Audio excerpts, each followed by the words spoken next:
He's a friendly guy living a peaceful life in the suburbs of Denver. Al Kite, 53 years old, the kind of guy who loves golf, pays his taxes, and doesn't have a single enemy in the world. But when he puts out an ad to rent the spare room in his basement, he has no idea he's inviting a killer into his home. Days later, Al is found tortured, tied up, stabbed to death. This killer sticks around, cleans up, wears Al's clothes, then calmly walks away, leaving behind almost no clues. Almost. There's this grainy ATM photo, a man in a ski mask taking out cash with Al's card. It's the only known image of his killer. So how did he meticulously plan this, then vanish without a trace?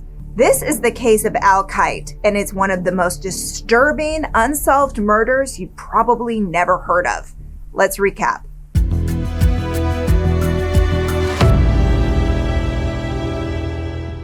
It starts with a rental ad. Al Kite has a room for rent in the basement of his townhouse in Aurora, Colorado. A man shows up, says his name is Robert Cooper. He's polite, friendly, claims he's new in town from the East Coast, starting a new job with Wells Fargo. But everything about him is a lie. The name, the job, the story, his entire rental application is fake. And Al has no idea. Before his name became tied to one of Colorado's most chilling unsolved murders, Al Kite was just a regular guy living a peaceful, happy life. He was born Oki Albert Kite Jr. He grows up in North Carolina, goes to college, lands a steady administrative job at an engineering services company. Life takes him all over the world. He's traveling for work, building a solid career. Along the way, he marries a woman he knew from high school. But after years of long distance and relocations, the marriage ends amicably by 1988. Eventually, Al finds his forever home, Aurora, Colorado, a place where he can enjoy everything he loves about the outdoors. He buys a large 2-story townhouse and remodels the basement into a separate apartment, starts renting it out for extra income. Life is simple, it's good. And by 2004, after years of being single, Al's finally seen someone again, a woman named Linda. Things are looking up. But in May of that year, his longtime tenant moves out, and that's when the ad goes up, looking for a new renter. Almost right away, a man calling himself Robert Cooper answers. He checks out the basement apartment, seems professional, polite, says he needs to move in immediately, says he's been living with his sister and he wants to get his own place. He hands over a security deposit and his first month's rent. On May 19th, Al's new girlfriend, Linda, stops by. She walks in and hears Al and his new tenant talking downstairs. But nature's calling, so she runs upstairs to use the bathroom before she meets the guy. But by the time she's done, just minutes later, he's gone. She only catches a glimpse of him from the window. She remembers a white guy with dark hair walking with a slight limp, possibly carrying a cane. He wore a suit jacket and slacks, looked nice, put together. Mid-30s to mid-40s, about 5'10", slender, maybe 180 pounds, the perfect fake tenant. Let's jump ahead to Saturday, May 22nd, 2004, Al Kite's last day alive.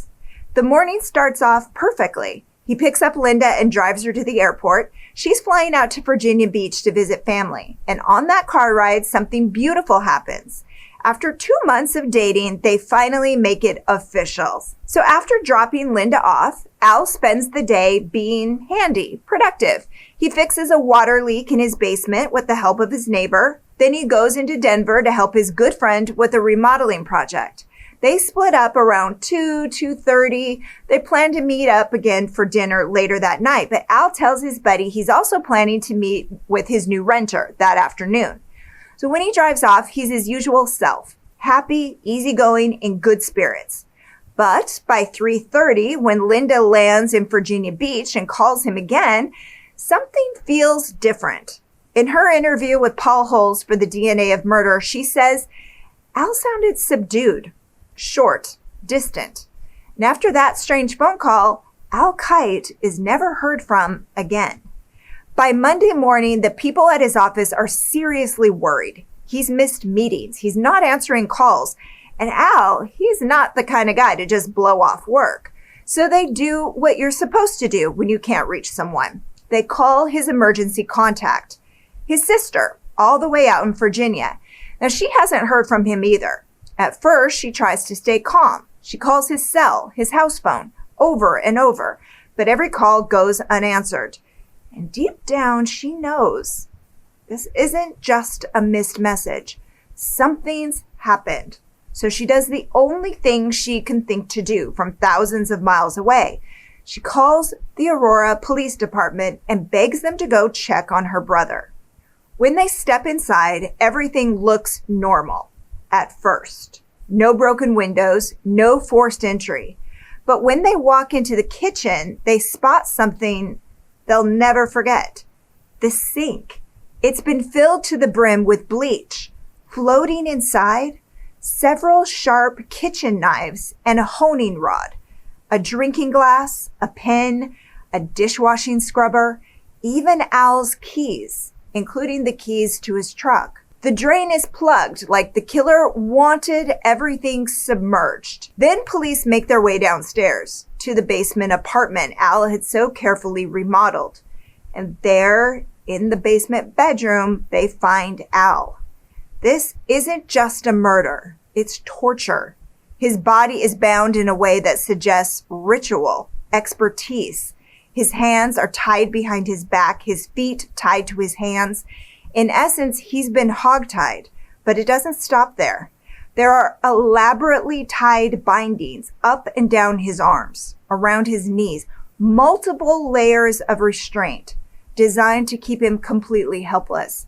The killer beat the bottom of Al's feet over and over again, likely with the honing rod found in the sink upstairs. It's an old method of torture designed to cause excruciating pain without leaving obvious marks visible at first glance. As investigators examine Al's body, the brutality becomes even clearer. He has multiple stab wounds, wounds above his eye, wounds driven deep into his shoulder, a stab wound in his ear, even one into the eye socket. And here's the chilling part. Al isn't killed quickly. He's alive for hours, long enough for his eye to bruise, long enough for the swelling to set in.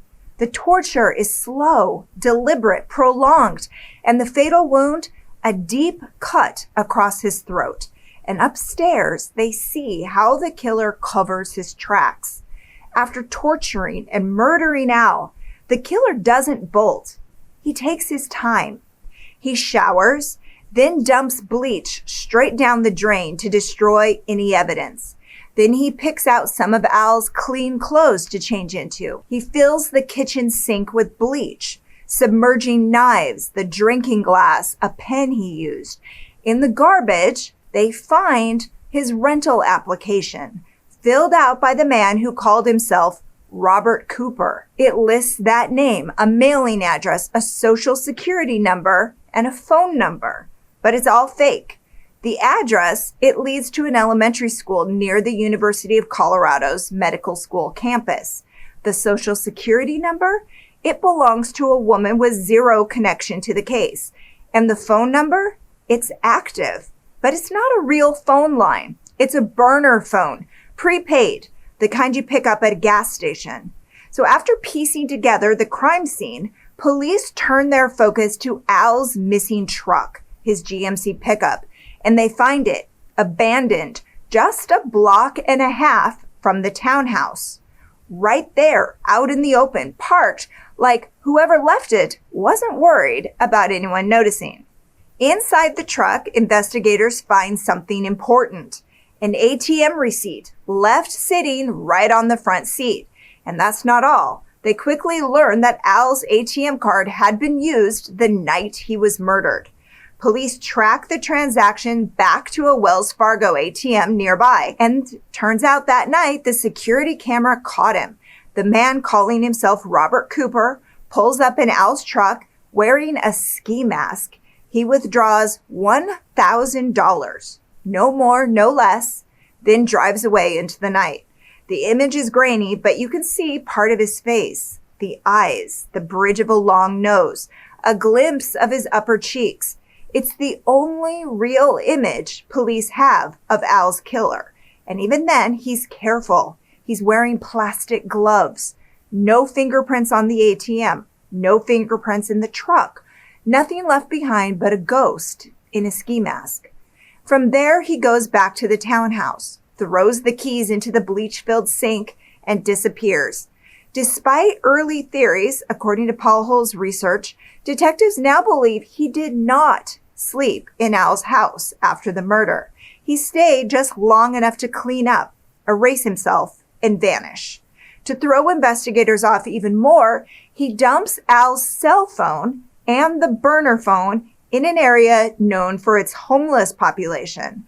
The phones are almost immediately picked up and used by random people, making it impossible to track where he went next. But police managed to recover the phones, and when they start pulling data, they find a gold mine of chilling clues. First, they learn where the burner came from. It was bought with cash at a 7-Eleven near the University of Colorado hospital. And get this, he bought it, then waited exactly 31 days to activate it. Why? Because the store only keeps security footage for 30 days. By the time police trace it, the evidence is long gone. Smart, planned, professional. And when they study his calling habits, they notice something else. He barely makes calls during regular work hours.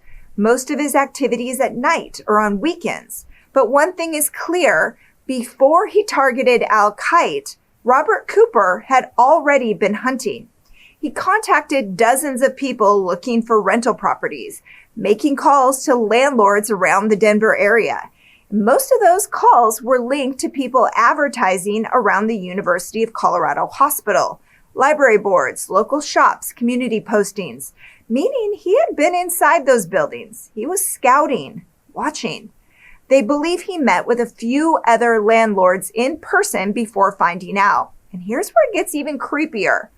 Each person describes someone slightly different mannerisms, different way of talking, different characters, if you will. An older woman, a language professor at the university, thought he was creepy the moment she met him. She noticed an accent when he spoke. When she asked where he was from, he said Romania. But was that the truth? Or just another mask he put on? Because with every encounter, Robert Cooper changes the story. Sometimes a limp, sometimes not. Sometimes he had a cane, sometimes not. Playing a part, playing a role. But one question still haunts investigators. Why Al? Out of all the people Robert Cooper met with, why pick a man like Al Kite? There were easier targets.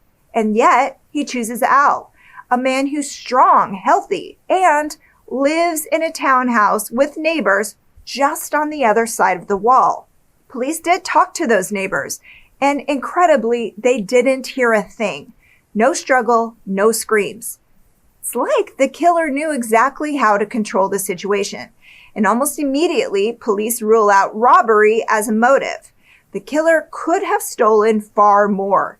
He could have drained Al's accounts, taken everything valuable inside the house, but he didn't. He took only $1,000 in cash, and he left behind all the valuables untouched. Even the torture doesn't make sense. If it was about getting his PIN number, his friends say Al would have given it up willingly. There was no need for what he went through. It wasn't about money. It wasn't about information. It was about cruelty, control. But then police get a break. Down in the basement on the stairs leading up to the kitchen, they find blood.